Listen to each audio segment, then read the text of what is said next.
자, 오병이어의 기적 이야기로 2023년 마지막 주일 설교를 했거든요.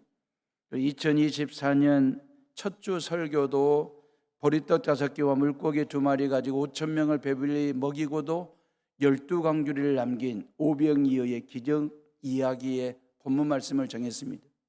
이유는 작년과 올해를 오병이어로 잇는 연결하는 다리를 놓았으면 좋겠다.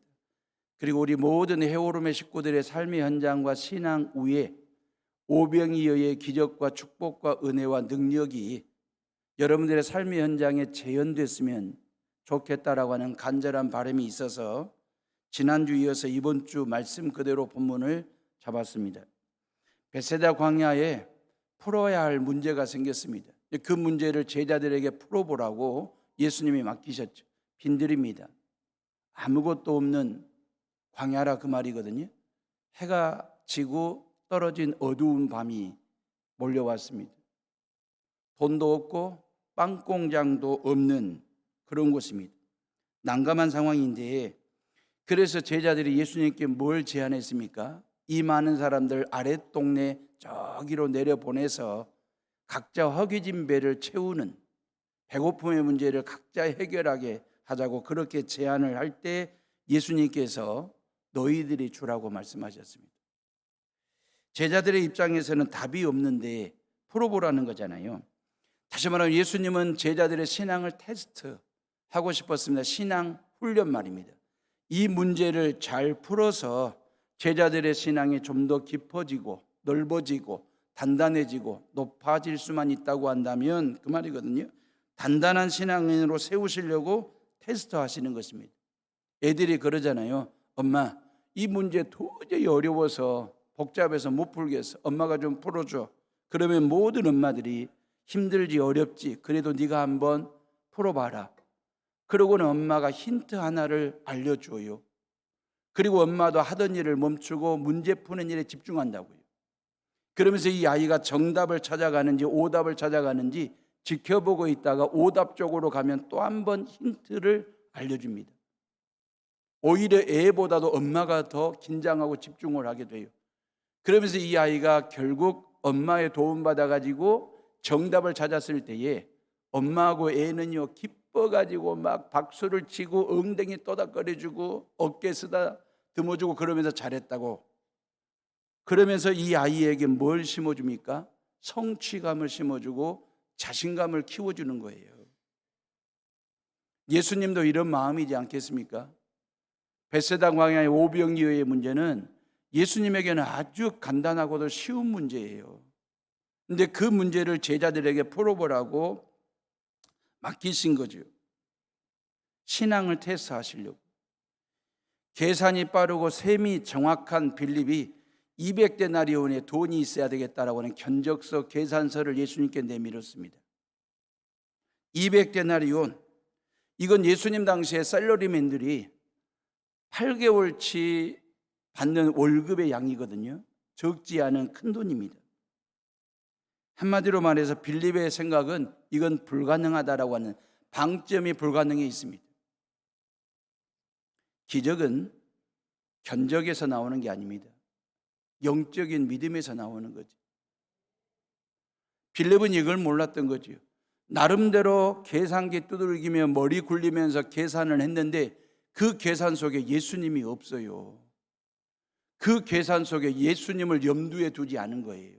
예수님을 뺀 계산을 한 겁니다. 그러니까 견적서밖에 안 나오는 거예요. 계산서밖에 안 나오는 거예요. 그 계산서와 견적서를 예수님께 들이민 거죠. 200데나리온 계산하면서 돈만 계산했지 예수님을 계산하지 않은 계산 말입니다. 빌립의 계산에서 예수님이 빠진 거예요. 물론 산술적으로 수학적으로 빌립의 계산이 정확한 계산일 수도 있습니다. 수학으로는 100점일 수 있을런지는 몰라도 신앙적으로는 빵점인 거지 않습니까?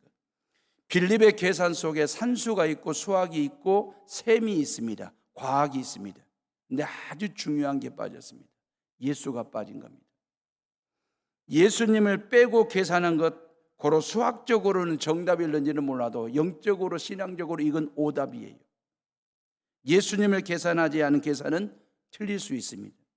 올 한 해 여러분들이 하시는 모든 계산에 예수님을 계산해 두시기를, 예수님을 염두에 두시기를 주님의 이름으로 축원합니다. 돈도 없고 빵이 없어도 예수님만 있으면 돼. 이 계산 말이에요.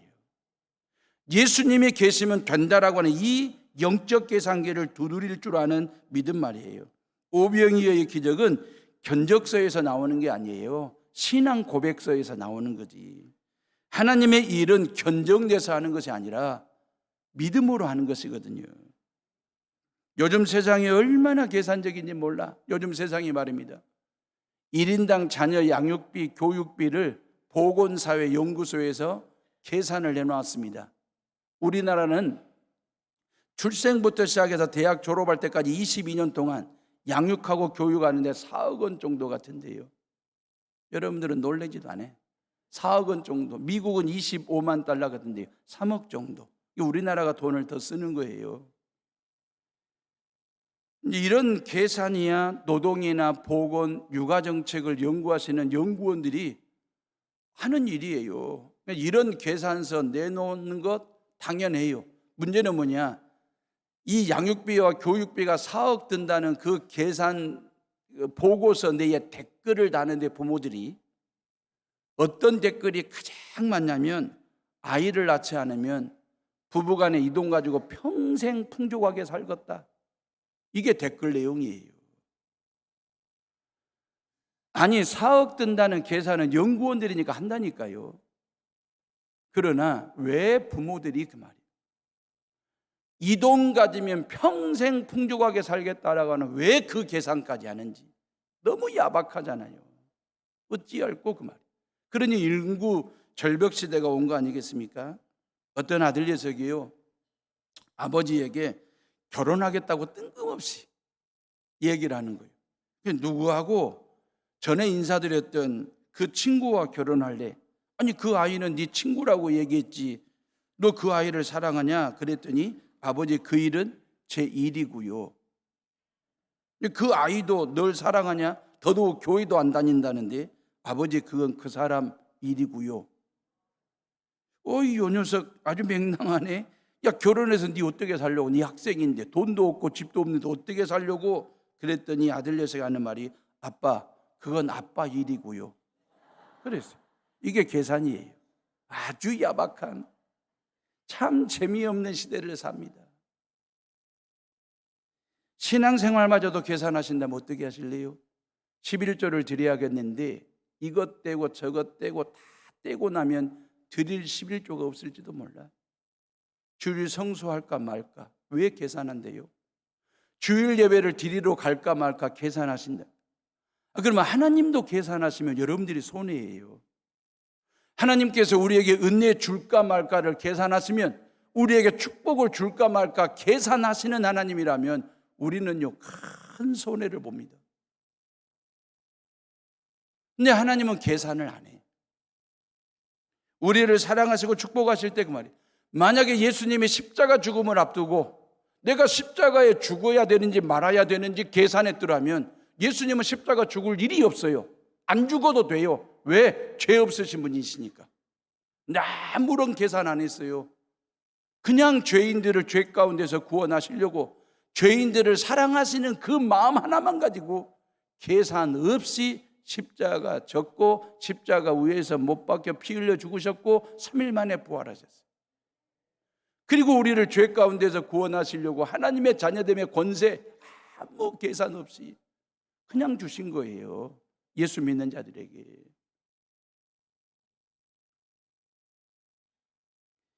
사랑하는 에어오름의 식구들이요, 올 한 해 말입니다. 사람 놓고 계산하지 마세요.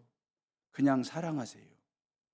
그냥 잘한다고 인정해주고 지지해주고 박수 쳐주고 그냥 보듬어주고 안아주고 따뜻하게 대해주고.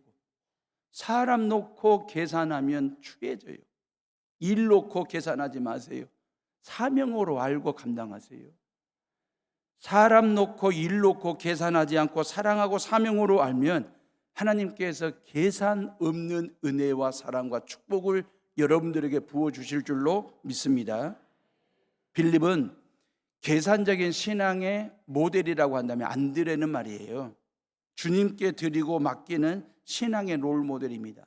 9절에 보니까 보리떡 5개와 물고기 2마리로 1인용 도시락을 싸가지고 온 어린이를 예수님 앞에 데리고 왔고 예수님 앞에 세웠지 않습니까? 그러면서 안드레가 하는 말이 이것 가지고 어떻게 하시겠습니까? 이걸로 뭐가 될까요? 그러니까 안드레는 오병이어도 가져오고 물음표도 가져온 거예요. 그러면서 빌립은 불가능의 방점을 둔 거고 안드레는 가능성의 방점을 둔 거예요. 예수님이 이것 가지고 어떻게 한번 좀 해보시지요 라고 하는 이 겨자씨만한 믿음 가지고 주님 앞에 이 어린아이를 세운, 그러면서 신앙과 현실 사이 중간지대에서 아주 애매모호한 포지션을 취하는 이 안드레의 모습은 우리의 모습일 수도 있습니다. 안드레의 모습은 빌립보다는 훨씬 더 신앙적이기도 하고 영적이고 열정적인 건 사실. 견적서를 내민 게 아니라 도시락을 내밀었잖아요. 안드레는. 빌립은 불가능의 방점을 둔 거고 안드레는 가능성의 방점을 두고 주님께서 좀 어떻게 해달라고 하신 거니까. 신년새해를 맞이한 우리가 안드레한테 배울 점이 하나가 있습니다. 그게 뭐냐면 성경에 안드레라는 이름이 딱 3번 나오거든요. 3번 나올 때 공통점이 뭐냐면 예수님께 누군가를 데리고 나올 때 안드레라는 이름이 딱 3번 나와요. 안드레는 그래서 별명이 데리고 오는 사람, 그런 별명이 있었어요. 안드레가. 안드레는 베드로와 형제간이잖아요. 동생 안드레가 먼저 예수님을 만났습니다. 먼저 예수님을 만나고 형 베드로에게 가서 뭐라고 하냐면 요한복음 1장 41절에 안드레가 먼저 자기의 형제 베드로를 찾아 말하되 우리가 메시아를 만났다. 가장 먼저 예수님 만나고 난 안드레가 가장 먼저 그 예수님께 데리고 간 사람이 누구냐면 형 베드로예요. 형 베드로를 데리고 예수님께 데리고 예수님 앞에 세웠더니 예수님이 베드로를 보고 뭐라고 말씀하신 줄 아십니까? 네가 요한의 아들 시몬이니 장차 개발하리라. 네는 반석이 될 거다. 이런 예수님의 예언처럼 12제자의 공동체의 맏형 노릇을 하면서 이 땅의 예루살렘 초대교회를 개척한 사람이 베드로지 않습니까? 하루에 3,000명씩 회개시키는 그런 복음 전한 사람, 수많은 병자를 고쳤지 않습니까? 그런데 안드레는 이런 형처럼 이런 일을 한 기록이 아무데도 없어요. 안드레가 한 것은 아무것도 없어요. 그런데 안드레가 아주 중요한 일을 했어요. 귀한 일을 했어요. 그게 뭡니까? 형 베드로를 데리고 와서 예수 앞에 세우는 일을 안드레가 한 거예요. 그 형이 이런 일들을 한 거예요.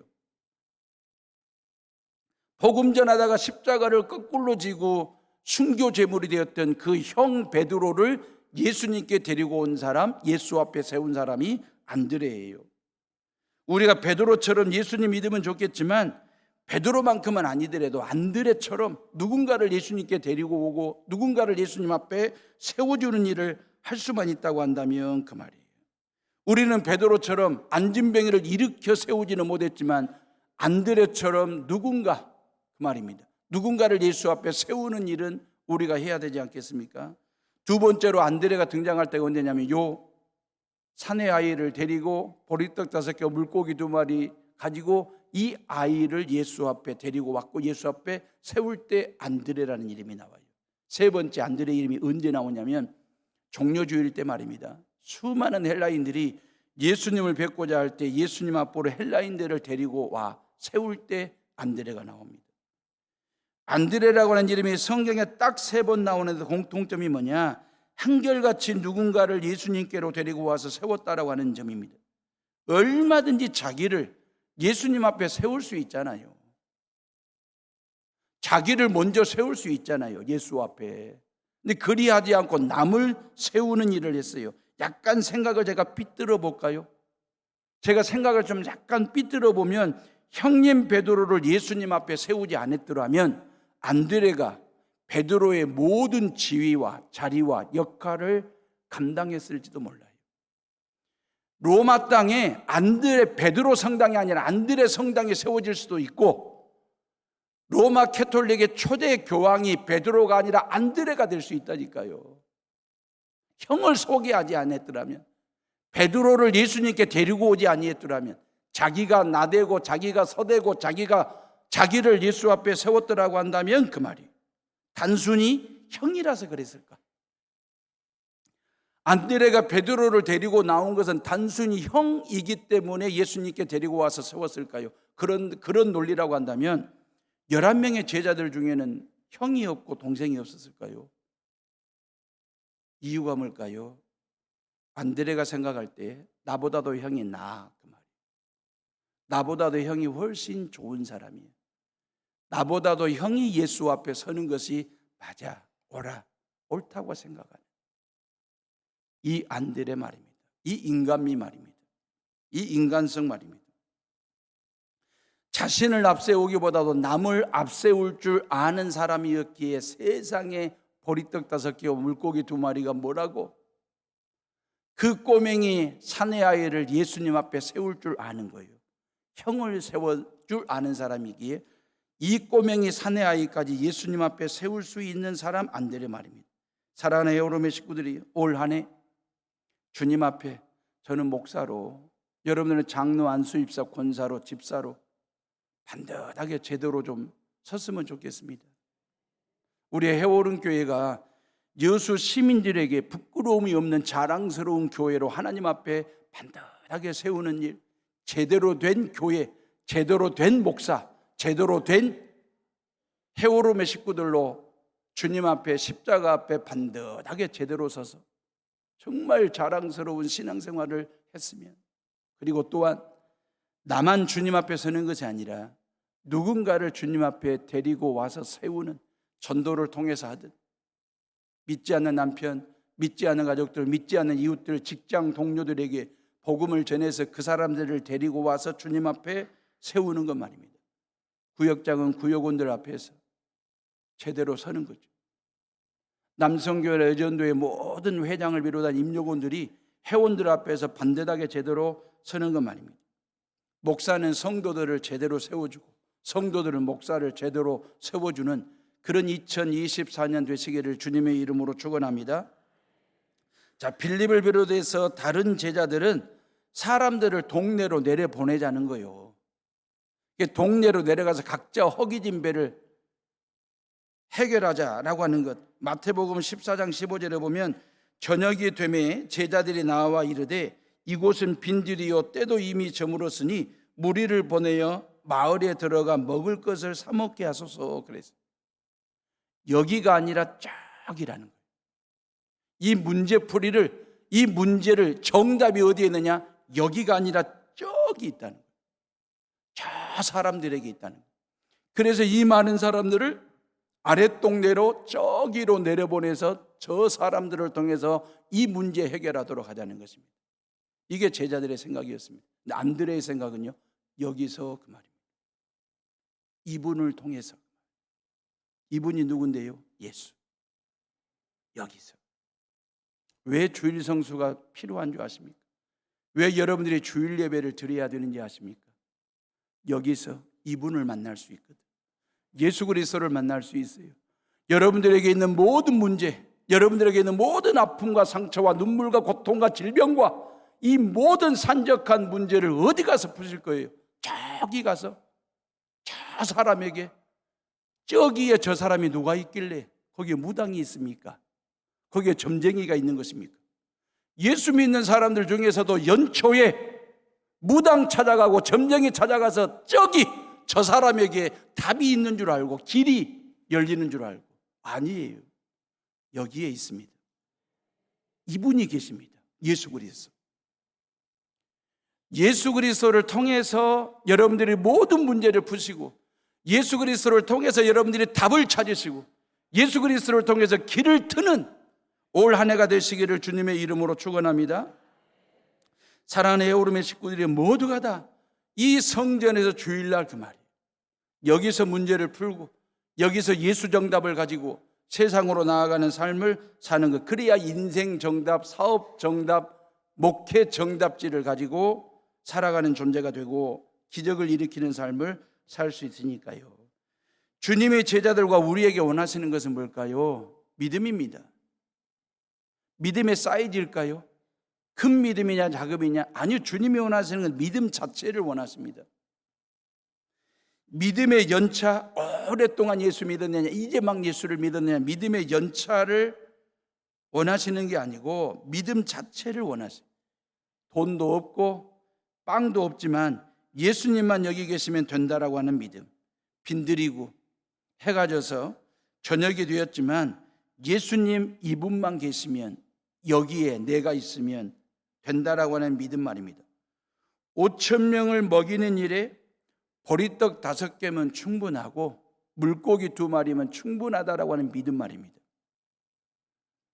이게 예수님의 생각이고 능력이거든요. 설령 보리떡 5천 개가 있고 물고기 2,000마리, 4만 마리가 있다 할지라도 믿음 없는 물고기고 믿음 없는 보리떡이라고 한다면 기적은 일어나지 않죠.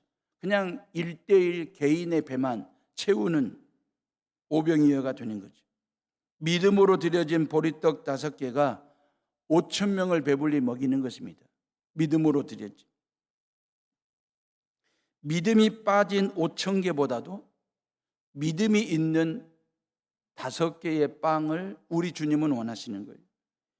이런 보리떡과 물고기를 예수님 손에 올려드린 사람이 누구냐 그 말이에요. 이 보리떡 5개와 물고기 2마리를 예수님 손에 올려드린 사람이 어린이였습니까? 장정이었습니까? 사내 아이, 어린이였습니다. 누구 집 아들인지, 이름이 뭔지, 키가 얼마나 되는지, 몸무게가 얼마나 나가는지, 생김새가 어떻게 생겼는지, 성격이 어떤지 아무런 정보가 없습니다. 이 아이에 대해서. 한마디로 스펙이 없습니다. 스펙은 없는데 스토리가 있습니다. 신상은 없어요. 이 아이에 대한 아무런 신상은 없어. 근데 신앙이 있어요. 요즘 사람들은 스펙에 살고 스펙에 죽는 줄 알고 스펙 쌓는 일에 올인합니다. 스펙이 좋아야 폼 나고 폼 잡는 시대를 살 수 있다고 해서 스펙 만드느라고 정신들이 없습니다. 근데 문제는 스토리가 없어요. 인생 스토리가 없어. 감동적인 감동을 주는 삶의 스토리가 없이 오로지 스펙만 쫓고 쌓다가 인생 감동 없이 스토리 없는 인생 마무리하는 것.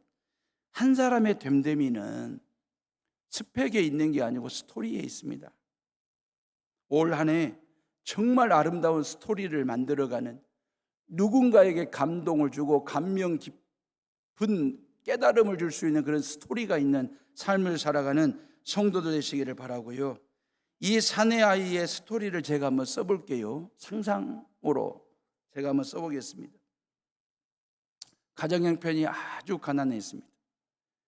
보리떡, 이 보리빵 말입니다. 이 보리빵이라고 하는, 보리떡이라고 하는 원어로 마시나 그랬잖아요. 마시나라고 하는 것은 빵들 중에서 가장 값싼 빵입니다. 아주 천한 빵입니다. 맛없는 빵입니다. 어쩔 수 없이 먹는 빵이 마시나 그렇습니다.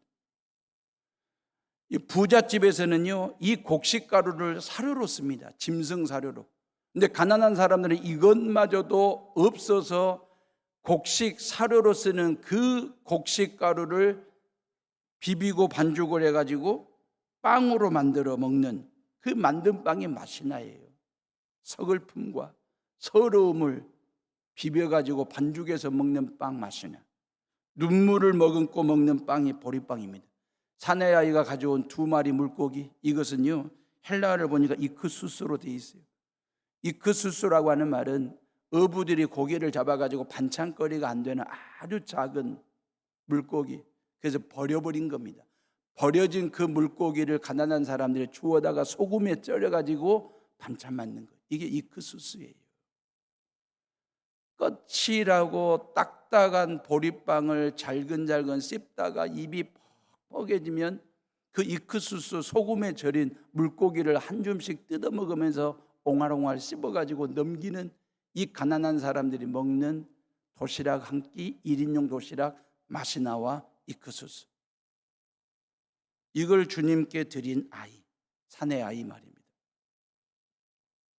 아주 가난한 집 아이의 눈물 없이는 들을 수 없는 스토리입니다. 거시기가 찢어지도록 가난한데 마음만큼은 넉넉한 아이. 나누고 베푸는 인간미는 빵빵한 아이. 배려심 많은 인간됨, 이 따뜻함이 빵빵한 아이입니다. 예수님께 보리빵 5개를 믿음으로 드렸을 때 예수님은 빵빵한 능력으로 기적을 빵빵하게 행하셨습니다. 그 빵 속에 빵빵한 은혜를 채워주시고, 가난한 집 아이의 빵 속에 기쁨을 빵빵하게 주님께서 넣어주시고, 사랑을 빵빵하게 부어주시고, 그리할 때에 5,000명의 배를 빵빵하게 채우고도 12광주를 남기는 기적의 주인공이 됐습니다. 이 아이가. 스펙은 없지만 감동적인 스토리가 빵빵한 사나이 아이가 됐고 인생이 되었습니다. 2024년을 시작하는 우리 해오른교회 모든 성도들의 가정에도 빵빵한 은혜가, 여러분들의 직장과 사업장에 빵빵한 번성함이, 모든 자녀들에게 빵빵한 지혜와 축복이 차고 넘치기를 주님의 이름으로 축원합니다. 안드레가 예수님 앞에 세워주었을 때 사내 아이는 1인용 도시락을 예수님께 그대로 드렸어요.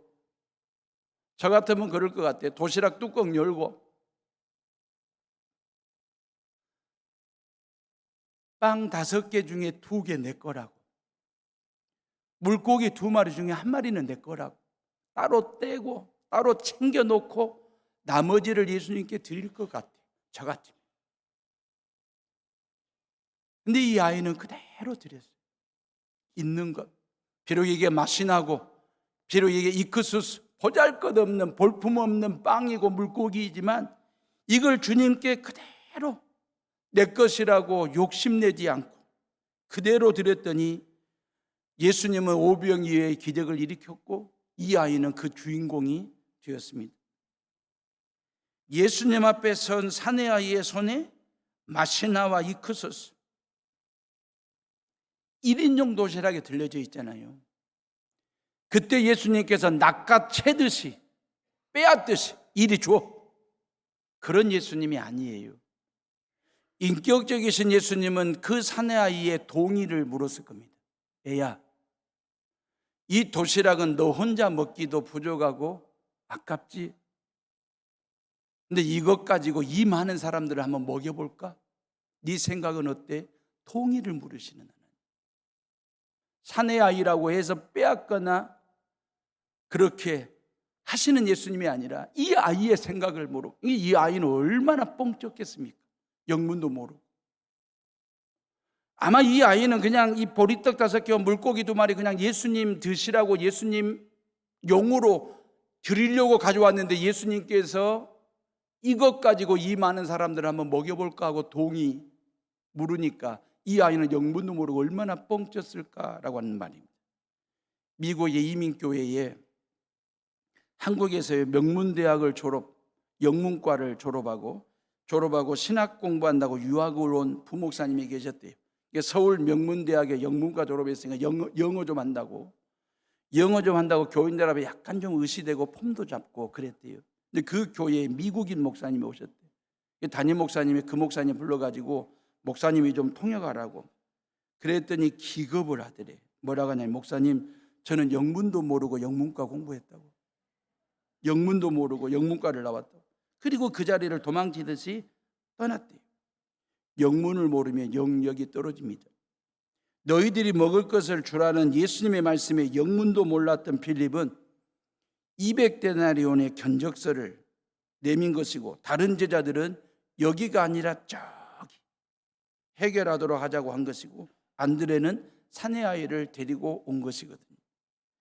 벳세다 광야에 장정만 5,000명, 이래저래 합치면 2만 명이 모였는데 아이가 도시락 챙길 정도면 어른들도 다 챙겨가지고 오지 않았을까요?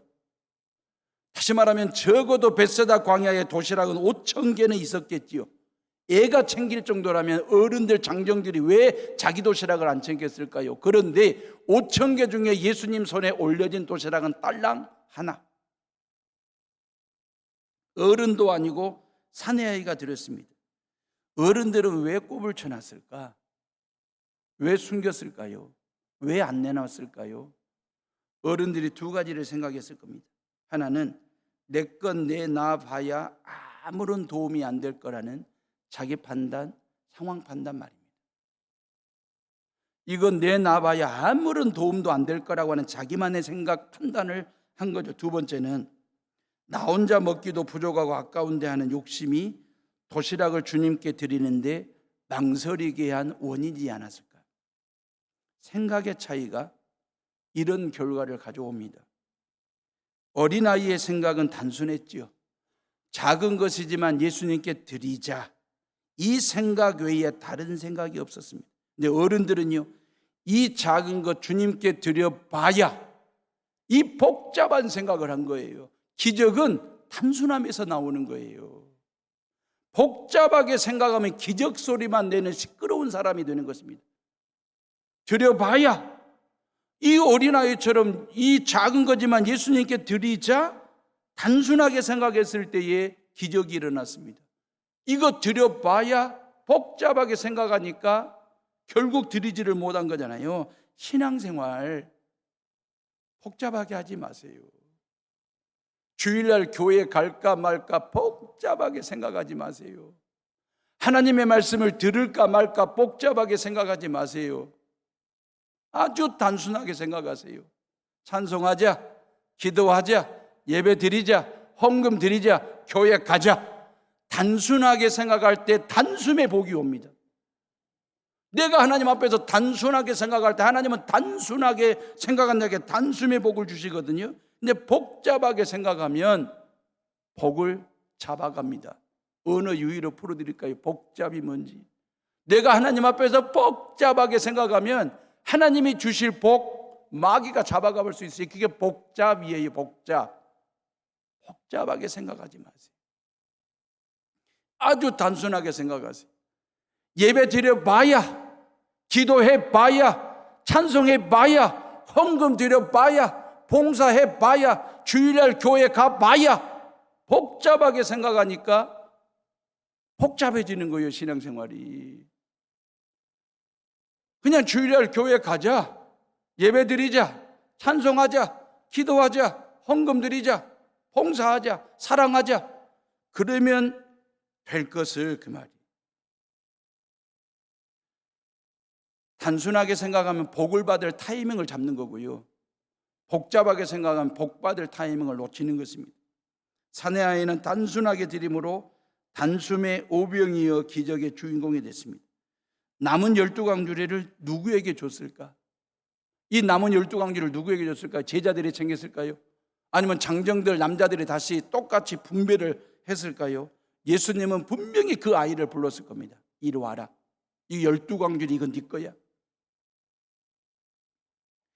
예수님께 보리떡 5개와 물고기 2마리를 주고 이 아이는 12강주리를 챙겼어요. 예수님이 12강주리로 부어주셨어요. 맡겨주셨어요. 왜 예수님이 이 아이에게 줬을까요? 이 녀석은 분명히 12강주리 가지고 와서 또 나눌 것이다. 또 베풀 것이다.